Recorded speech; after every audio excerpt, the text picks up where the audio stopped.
It's a special time of the year, Deer Camp 2025, when all of the wild brethren, when I say wild brethren, I mean there are people that I had known my entire life, and then there are people that I meet literally the day that they barrel into the cabin at the farm. Whether I've known them my entire life or met them that same day, one thing remains the same, and that's if you're coming out to the farm to hunt whitetail, you're immediately family. There is really something special about coming out to the farm, spending time with guys that I consider my brothers, my family, and cooking them food and trying to squeeze a hunt in here and there. All I can say is that it's not officially whitetail season in the Midwest at the farm until old Frisbee's cooked a pot of gumbo.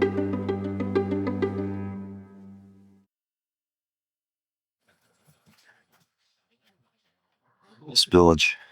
Good morning to our resident barista, Rye Dog. Good morning. What's the coffee of the day? We got some of this. Duba Q. It's better than what was left here, which is the McCafe. Oh man, that's pure Deer Camp coffee, that one. So we're upgraded a little. Yeah, We got this nice new coffee machine. oh, is that really actually new? It was never been the old one. I think that's a McCafe coffee machine. So there we go. You can't beat it. And that's it. Top of the morning, friends. 6 something. And it is the first official morning of Deer Camp. If you see this wall of deer behind me, then you know that I'm at the right place. Hopefully I get that lucky. First light's at 7:10. So I'm going to try to get in the stand. The goal was by 6:30, but I doubt that I'll even have my first layer of Sitka gear on by... Wait, did I say 6:30 or 7:30? Yeah, I doubt I'll have my first layer of Sitka gear on by 6:30. So I need to get some coffee in my system, get my gear on, and then get out to the stand, of which I don't really know how to get to. So we got a lot that's not really working in my favor, but we'll make it happen. On a scale of 1 to 10, how bad do you want to sit in the rain this morning? Negative 50. Whoa. Do you have rain gear? I have like rain shells, so I'm just gonna wear some Sitka like underlayers, and then I got like this kind of stuff, where it's pretty much waterproof, but not ideal. But Yikes. that's what you gotta work with sometimes. That's the truth. It's about 5:30 in the morning, day 3, I guess, of attempting to harvest a whitetail and coming up empty-handed pretty much every time of every day. But we're enjoying every moment of it. It is currently raining, not super hard, but hard enough to make you rethink getting in a tree stand this morning. Ryan and I are going to get out there. The other guys might not be going. We'll see.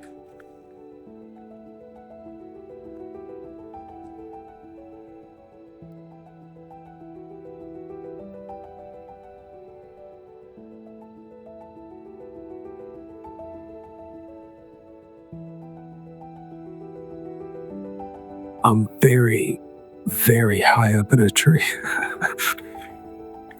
There's a running joke at Deer Camp that I don't get more than 4 foot off the ground. And if you're watching this and you're a member of Deer Camp, I have choice wards for you. My guess is I'll get more movement closer to sundown. I think last light's at like 5:30 or 6 o'clock. So probably closer to maybe like 4:30-ish. I think I'll see a little bit of movement. But we'll see. I'll sit this out. If I see anything happening, I'll try to take some video. Otherwise, I'll see y'all back at the cabin.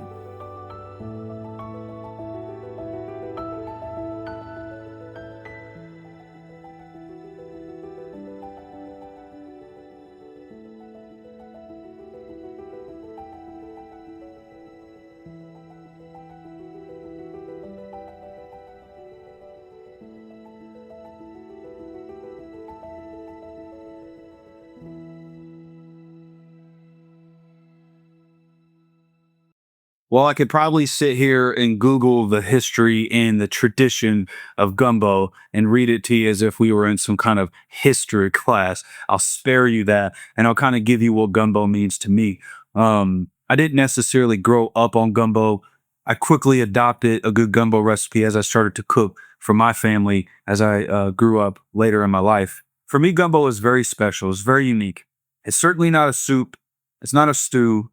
And that's because you use a roux or you cook a roux when you're making a gumbo. Void of a roux, you just simply have a stew. You don't have true gumbo.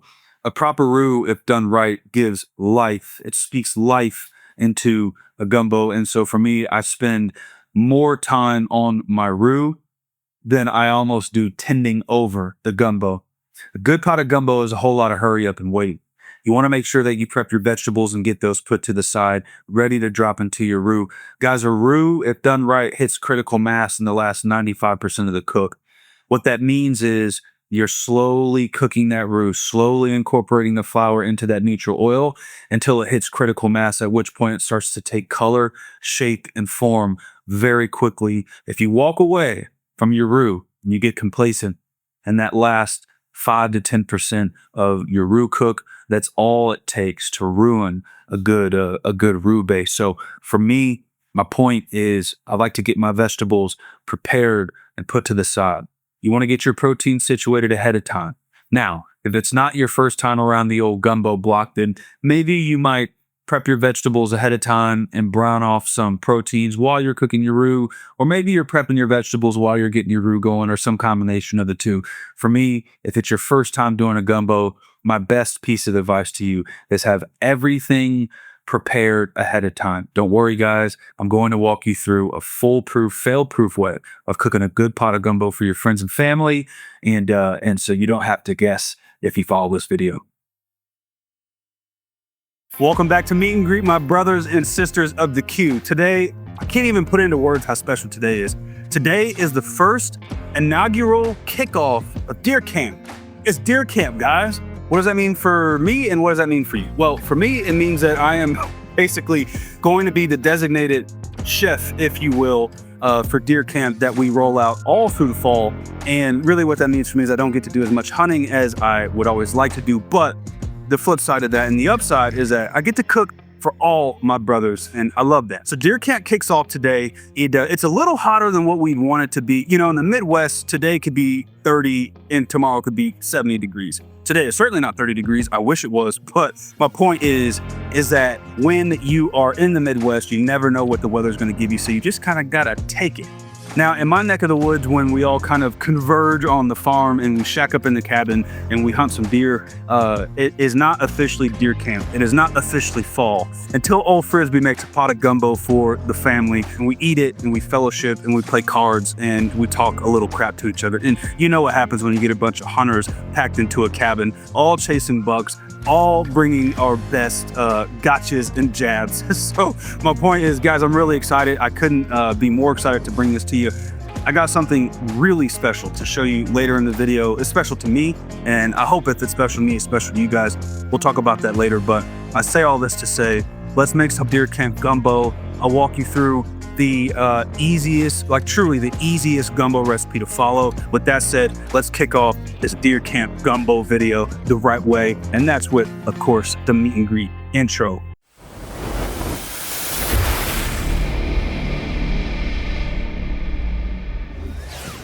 Now, in typical Marcus fashion, I'm running just a little bit late. I got out to the farm a little later than I wanted to. I saw my buddy, one of my best friends, I saw Ryan, and of course we had to catch up with each other. And so all that to say, he ran off to go scurry up into a tree to go hunt some deer. And I have officially started, of course, the pot of gumbo for tonight. I tell you that to say I'm going to make a double batch of this gumbo. In the description of the video, I'll leave you guys the entire recipe for just a normal household size of this gumbo, which is what I normally make. But for today, you're going to see me cook a fairly large batch of gumbo. So with that said, you cannot make a gumbo without a roux. Guys, if you don't have a roux in your gumbo, you just made stew or stew. Yeah, you just made a stew if you don't have a roux. For those of you who don't know what a roux is, totally fine. It's very simple. It's just equal parts neutral oil mixed with equal parts of an all-purpose flour. And all you do is you take a pot like this and you slowly bring it up to temp and you mix those two ingredients together and you just slowly whisk, or I don't have a whisk. Normally I like to use a whisk in the beginning to make sure it's all broken up and incorporated. But in this case, I'm at the farm. I don't have a whisk. I do have my handy roux spoon. My spoon. I have my handy roux spoon. So I'm going to get this 1 cup of oil. Goodness, we are off to a great start. I'm gonna get, that's 1 cup of oil. I think it's vegetable oil, canola oil. You can get fancy, you can go grapeseed, you can go avocado if you want. I'm just using, I think that was canola oil. And I got my 1 cup of flour. So I'm gonna get this oil on a, I don't know, medium low to lowish heat. And I want it to slowly come up to temperature. I don't want to add this flour in cold. I want the oil to at least be warm, on the warmer side. So while that is slowly coming up to temp, I'm going to prep my vegetables, get those all cut to the side, ready to go. I'm going to cut my andouille sausage into medallions, and then I'll get that to the side. And then on top of that, I'm going to go over to my big, I think it's a 3 or 5 gallon cast iron pot, cauldron, if you will. And I'm going to get that on the heat with some oil in there so I can sear off my chicken. Once all of that is done and to the side, at that point, I will come back to my oil and start my roux. So that should give you a feel for how low of a temperature this oil is going to sit here. So let me get this off to the side to do its thing. Let's start prepping our vegetables, our proteins, and we'll get this gumbo kicked off. Now, in order to get our vegetables and our proteins cut, we need a knife. So real quick, today's sponsor of the video. How does that sound? It's got a ring to it. Guys, you know, if you've been around the Meat and Greet channel before, you know I have only ever been my own sponsor. I got my own products, I got my own stuff, and so I've only ever sponsored this channel. I have turned down so many sponsorship opportunities to keep this channel clean of companies that just want to push products for the sake of pushing products. But it was until this one company reached out. The company is Outdoor Edge Knives. These are the products. I'll kind of show you what we got here, and then we got some vegetables cut, so I'll keep it brief. But I've actually used their products in the field of hunting. They are known for having their replaceable blade. I remember when I first saw those knives on the Bass Pro Shop little aisle thing as I was trying to shop for some knives on my way to the farm many years ago. I was like, replaceable blade? That's freaking genius. And I bought them. Now I've been using them ever since. So when they sent me a DM on Instagram and they're like, hey, we want you to try something out, I was like almost already sold because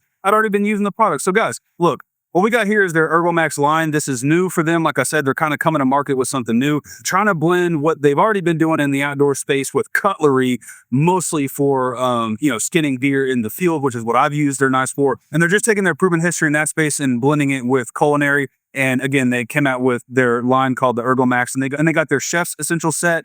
That's $59.99, and then they got their meat carver set, which is $99.99. I've battle tested all these knives, but I'd say so far probably I've used this Sentoku the most, just because I cook a lot on a daily basis. And when this set hit my doorstep and I saw it, I just gravitated towards it. That's on kind of the cooking side. So in the meat carver set, we got a monster of a cleaver. This thing is legit. I've never seen a cleaver that comes like integrated with an herb stripping. And then they have the butcher knife, hatchery knife. And then the one that I was most surprised to see was a freaking slicer. When they told me they had a slicer, I was instantly intrigued because, as you guys probably know, I trim all my briskets with an 11-inch slicer. So guys, super cool. Really excited to bring them onto the channel. Love what they're doing. Excited to kick off a relationship with them for the long term. If you want to snag either of these guys, you can get them at OE.com. Super simple, OE, literally OscarEcho.com, and use code MEAT and Greet, MEAT, capital N as in November, Greet.com. for 10% off the purchase, and your boy will get a kickback. And when I make money on the channel, I use the money to just make cooler videos. So that's fun. Let's cook some gumbo.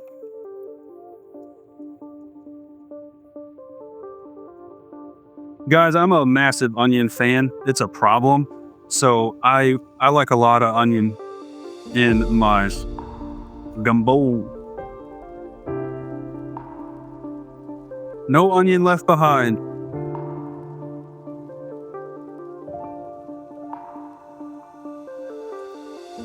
And we're going bell pepper. Marcus, why are you using the butcher knife now? I don't know, guys, because a company sent me like 6 knives and I have a problem with knives. I love knives, so that's why. I am punching the clock, fellas and ladies. Drop me the OG barbecue channel. They didn't have this exact brand, obviously, but they are OG, and they used to cut a bunch of their stuff with like a butcher knife. So drop in the comments. Let me know who those fellows or ladies, I don't know. Let me know who they were, and I'll send you out some meat and grease swag. All right, I got this burner on high right now, and it's been off to the side, not warming up like I thought because I didn't even plug it in. So then once this oil gets decently warm, oh, drop the onion in there. Once this oil gets decently warm, we're just gonna shake this flour in there and start rocking and rolling on our roux. When you're making a roux, you'll see it moves through different processes depending upon how hot or how cool and how fast and slow you're moving, but it's going to start out and be very, very liquidy. As you can see right now, it's just very liquidy. And then it's going to actually start to kind of clump up in a way. When you're making a roux, when you get to that point, if it's your first time making a roux, you might not actually expect it to clump up like that. You might think you're doing something wrong, you're not. That's the middle phase. You're at like 60 to 70% done. Just keep mixing it, just keep stirring it, and then the clump is actually going to release itself. And when it releases itself, it's going to turn into this really velvety, chocolatey looking roux. It's going to be, I always remember being taught, it should smell like, not burnt popcorn, but it should smell like a nice toasted popcorn. Once you start smelling like totally burnt popcorn, then your roux is burnt. So I made all different kinds of shades of roux, but these days, I like to do just a nice milk chocolatey type of roux. Back in the day, I used to take it super dark just because that's how I was taught how to make gumbo, is to make a super dark roux. But my wife doesn't really love it that way. And I don't want to say it's an acquired taste per se, but you can definitely tell that it's taken a little bit further. And if not done right, it kind of has diminishing returns, because if you go too dark, it really does just taste burnt. So I think a good safe spot is a nice Hershey's milk chocolate color roux, and I'll show you guys what that looks like. But you can see it's just this real kind of watery and soupy. It will clump up here before too long. I'm gonna up my heat to medium high so I can get this done. It's probably not gonna come through on the camera well, but we're at the clumping stage. It is currently clumping. If I had a whisk, I'd be just hammering this roux with that whisk. But I don't, and that's okay. Just keep stirring vigorously. It's going to hit this caramel color, not consistency, caramel color. And you just want to keep going. You'll see little bits of clumps, and it's just going to keep clumping some more, keep breaking it up, keep cooking it down. And I promise you, you guys are rocking and rolling. You have not burnt your roux until it starts to literally smell burnt, and until it's really dark. So if you're in this phase of your roux and see some clumping and it's golden, you're golden. As far as our proteins are concerned, I got boneless, skinless chicken thighs. I like the dark meat here, more fat, more flavor. Not really a fan of chicken breasts and gumbo. All I'm going to do is just sear this off in my big gumbo pot. It's piping hot over there. So I'm going to just drop these. I'm not even going to season them. You could put a little kosher salt, a little black pepper. You could potentially put a little Creole seasoning or something like that on these. However, I'm talking and I'm ruined, so bear with me. But however, if you decide to season these up, just kind of keep the cook in mind. There's a lot of sodium inside of andouille sausage. There's a lot of flavor inside of andouille sausage. So for me, at minimum, a touch of kosher salt, a touch of black pepper, sear them off, and then put the chicken to the side. So I'm just going to drop these in a pan, like I said, and let them cook while I finish this roux out. And then we're going to get everything combined, and we're rocking and rolling, really.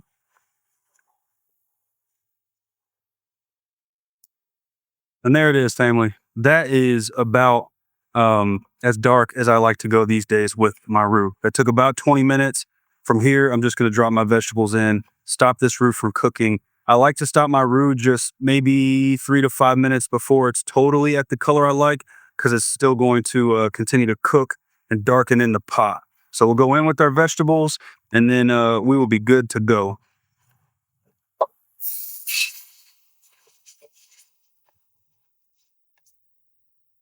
Immediately slows the cooking process while simultaneously sautés our vegetables, softens those up, gets those nice and ready to go into our stock.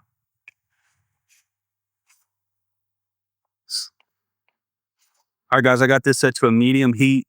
At this point, you don't necessarily want to walk away and forget about this, but you are in a comfortable position to walk away if you need to for a little bit. So I'm going to use that time to flip my chicken over, cut my andouille sausage, and then we will get it all combined in our gumbo pot.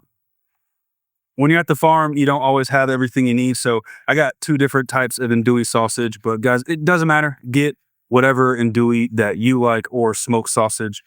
Do your thing. It's up to you. However, you're not really making a real gumbo, in my opinion, if you don't have at least some type of andouille inside of your gumbo. I'm just going to cut them into medallions. This is 2 pounds of andouille sausage. Again, I'll leave a recipe in the description. I will say this for making this mistake probably far too many times. If you've never had the type of sausage that you're using, meaning this is the first time you're using that sausage, at minimum, take a bite, eat it, try it. Make sure that it's just not screaming hot or overly peppery or whatever. That is a very mild andouille. That one, which I've never had that brand before. The other one, what is it? Tony, I don't even know how you say that. Zachary's. This other brand, however, I use this one often.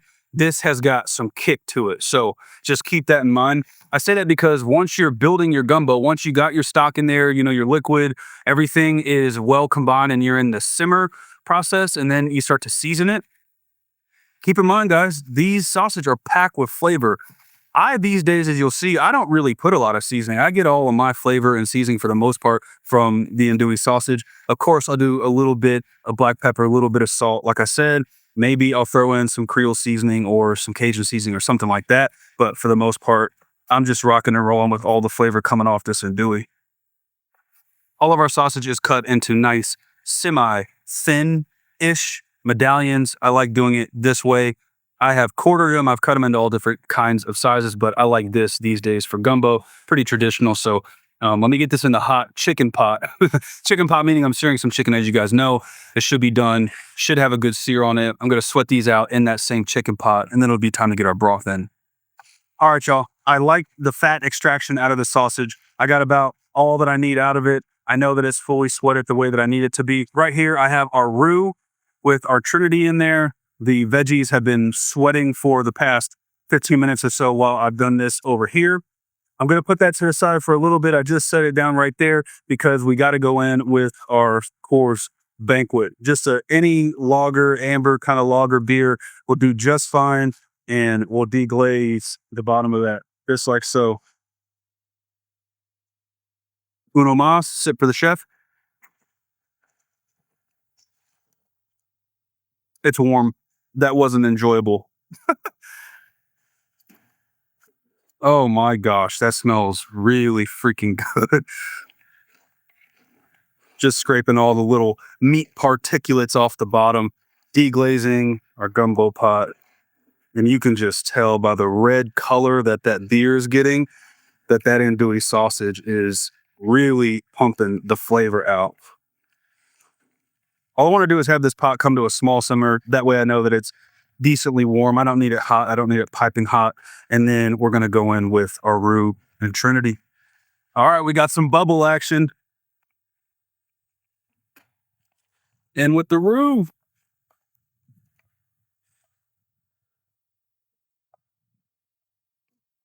Oh, that is magnificent.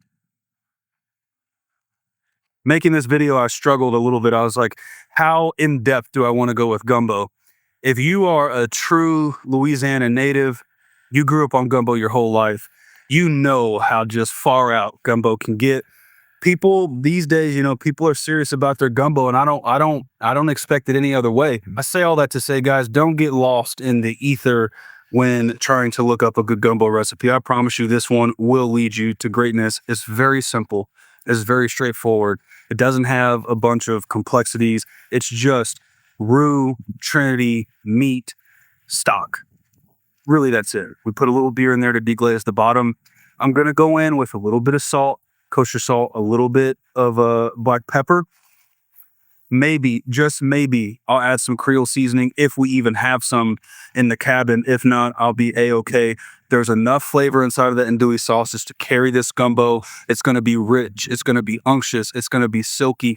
It's really, really hard to beat kicking off deer season, really kicking off fall as a whole. It's hard to beat a big warm bowl of gumbo. Okay, that is mixed in there. Now I'm going in with about 10 cups of chicken stock. Guys, go chicken stock. Don't go chicken broth. I could go down a rabbit hole on why that is, but just trust your boy. There we go. When it comes to gumbo, consistency is everything. I've made many a pots of gumbo where it was a little bit too thick for me, and I made many a pots of gumbo where it was way too runny for me. Here's what I've come to like these days. I like to fall right in the middle, leaning towards more runny, more liquidy. Serving other people gumbo over the years, I've realized that they don't just get a ladle, they don't just get an even ladle of gumbo, meaning they get a little bit of this, they get a little bit of that. They might pick a couple extra sausage pieces. They might scoop a couple extra ladles of juice inside of their, in their bowl. And so back in the day, I used to make gumbo not realizing that, hey, I might need a little extra liquid to carry this gumbo for all the people that I'm serving. So my point is, I like to lean towards the kind of runnier, liquidy side these days. And that way people can get whatever it is that they want. So for this pot right here, I went in with about 8 to 10 cups of chicken stock. And then I'm just going to eyeball the amount of water that I add to this if I need more liquid. I can tell you that I'm going to go 12 cups of liquid total, not including that beer. So I want about 10 cups of chicken stock. I'm going to dump in about 2 cups or so of water right now, right on the front end. And then I'm just going to let this slowly simmer. All right, it's been about 5 minutes. It's time to put a lid on this bad boy. So let me just get a little taste to see what we're working with. Oh my gosh, that's good already. So a few things. One, it's time to add the garlic. This is garlic, minced garlic, jarlic. Thank you to my brother Ryan. This is a lot of garlic. If I had more, I would do more. I like to put 5 to 10 cloves of garlic in a batch like this. I'm going in with a lot of bay leaves. This is 1, 2, 3, 4, 5, 6, 7, 8, 9 bay leaves. I should just do 10 for those OCD folks out there. I'm going to throw a wrench. 9 bay leaves.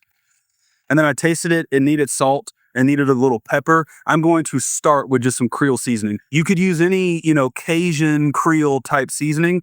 I grew up on Tony's, so I'm going to use Tony's, and I'm going to go in with just about 1 tablespoon,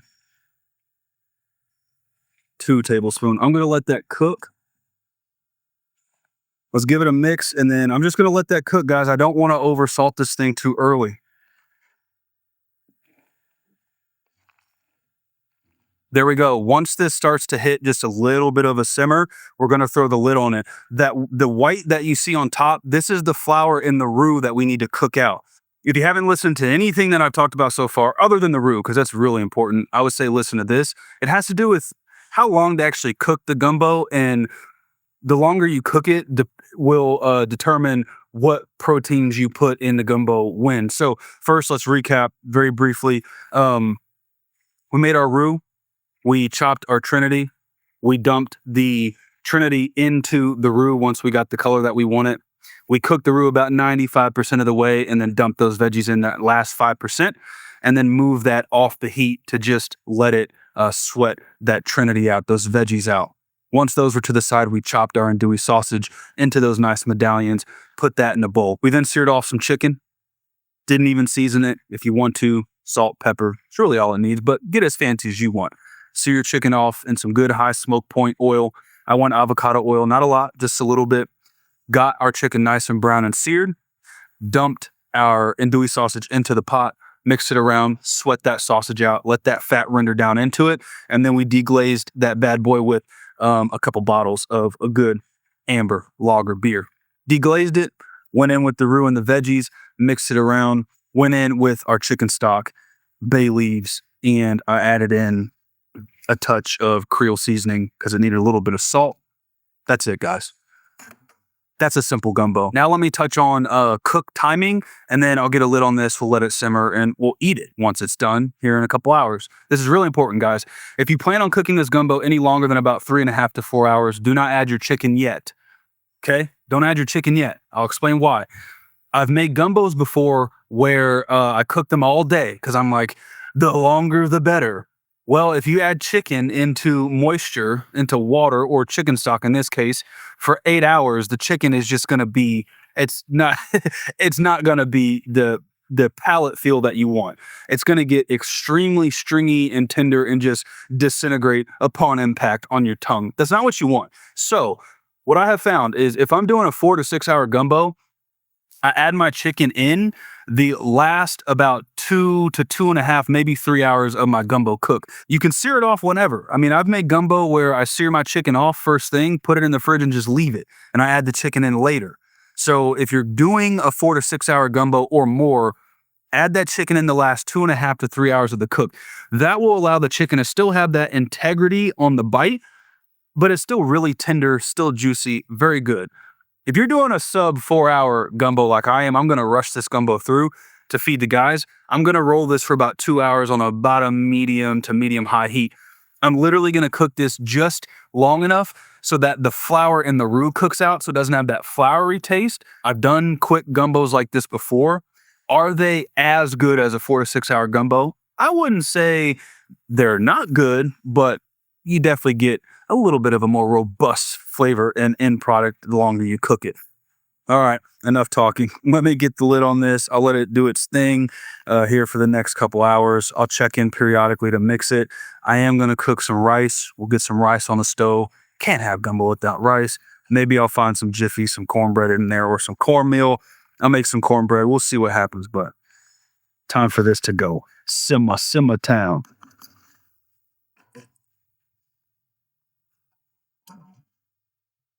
Night, gumbo. See you on a little bit.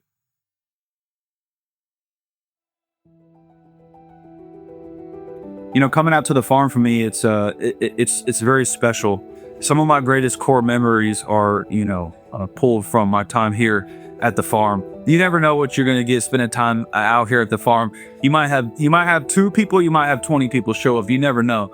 Being the resident cook or resident chef around these parts, I always make sure that I have the higher end of potential hunters in mind when I cook. And guys, I have a ball out here. You know, my first time hunting a whitetail was with Terry, who is the owner of this property, and I never forget. You know, my mom and my pops, they weren't hunters by any stretch. So I don't really know when it happened, when I got bit by the bug, but I was really young. I almost feel like it was, around that time in TV when I kind of saw hunting on the big screen, and I just knew instantly that that's something that I wanted to do.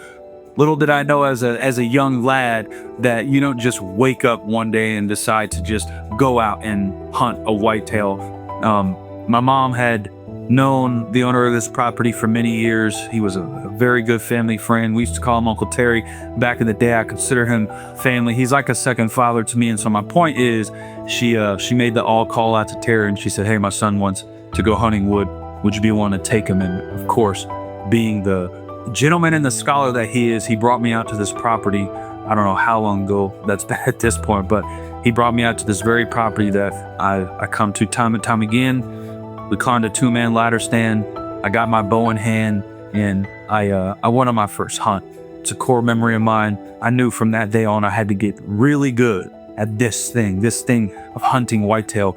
And so, I say all this to say, hunting holds a special place in my heart. Harvesting wild game and preparing it from, in air quotes, from field to plate, it really is special to me. It really is something that means a lot to me, and so that's what I'm all about, and that's what's really important to me. Well, family, I hope you enjoyed this video. I really do. This was a fun one. From the very first time that I ever saw a hunting type video on TV, I knew as a young kid that I wanted to find a way to do that. And over the years, as I've gotten into cinematography and filmmaking and, you know, growing this YouTube channel, I just knew that I had to get out there with a couple cameras and just run and gun some footage at the farm. There's too many jokes, there's too many good times, there's just too much camaraderie and fellowship that happens out here at this farm to not share it with the old meet and greet family. So I love you guys truly from the bottom of my heart. I love each and every one of you. Thank you for the support. And as always, Big Fru's meet and greet over now.